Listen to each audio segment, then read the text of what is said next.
Boxing update mga tol, Jermall Charlo tuluyan na pong tinanggal ang WBC middleweight belt. Kaya na-promote na ngayon bilang full champion itong si Carlos Adam.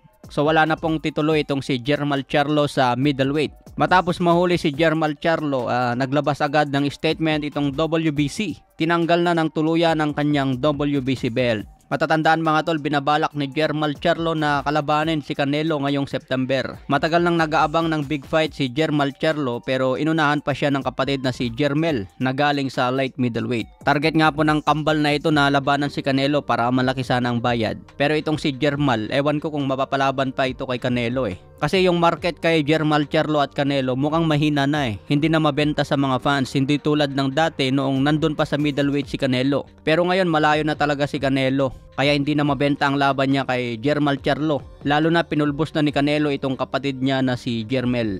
Ang maganda kalaban ngayon ni Jermall Charlo kung gusto niya maging champion ulit, labanan niya si Gianibek Alimkhanuly. Magandang laban ito para kay Jermall dahil hawak ni Alimkhanuly ang unified belt. Kaya dapat ito na lang ang palagan ni Jermall kaysa abulin si Canelo Alvarez. Sa ngayon, ang mabenta na kalaban ni Canelo itong si Dimitri Bivol, David Benavides at si Arthur Beterbiev. Pero sabi nga ni Gianibek Alimkhanuly mga tol, nakahanda rin daw siya lumaban kay Canelo kung pagbigyan siya ng pagkakataon. Aakyatin daw niya si Canelo sa 168 pounds. Sa edad ni Canelo ngayon na 33, siguro marami pa itong lalabanan bago magretiro. Kaya abangan po natin ang matinding bakbakan sa super middleweight. Sa ibang banda naman, si Naoya Inoue po ngayon ang namamayagpag dito sa Asia. Kung buong Asia ang pag-uusapan, best boxer talaga si Naoya Inoue. Katulad din ni pambansang kamao Manny Pacquiao noon, siya ang pinaka-the best dito sa Asia. Pero ngayon, hawak na ni Naoya Inoue ang trono na yan. Kaya malaki ang bayad sa bawat laban ni Inoue. Ang request na lang ngayon ng mga fans, kailangan daw ni Inoue lumaban ng malaking pangalan sa US. Although lumaban na si Inoue sa Amerika dito sa Nevada,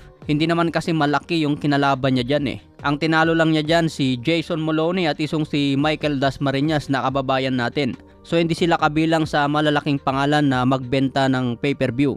Ang gusto kasi ng mga fans sa US, pupunta itong si Inoue sa US at lalabanan niya yung malalakas. Pero ang problema mga tol, wala naman kasing malakas dyan sa US na katimbang ni Inoue ngayon. Sa super bantamweight, binaklas na niya ang malakas dyan, itong si Stephen Fulton. Pero si Stephen Fulton pa ang dumayo sa Japan dahil mas malaki ang bigayan dyan. Kaya mahirap nga naman lumaban si Inoue sa Amerika kung wala siyang katimbang na malaki ang pangalan dyan. Sino ba ang Amerikanong champion sa bantamweight at super bantamweight? Wala namang kilala. Maganda lang naman sa US kasi kung kilala din ang kalaban mo eh, katulad ni Tank Davis, Ryan Garcia. Kung yan yung makalaban ni Inoue sa Amerika, talaga namang worth it. Dudumugin yan ng maraming fans. Pero kung lalaban lang si Inoue kung sino-sino kahit sa Amerika pa yan, hindi rin mabenta mga tol eh. Mas malaki pa rin ang bigayan sa Japan. So abangan natin ang next fight ni Inoue, target dyan sa Saudi Arabia o kaya sa London.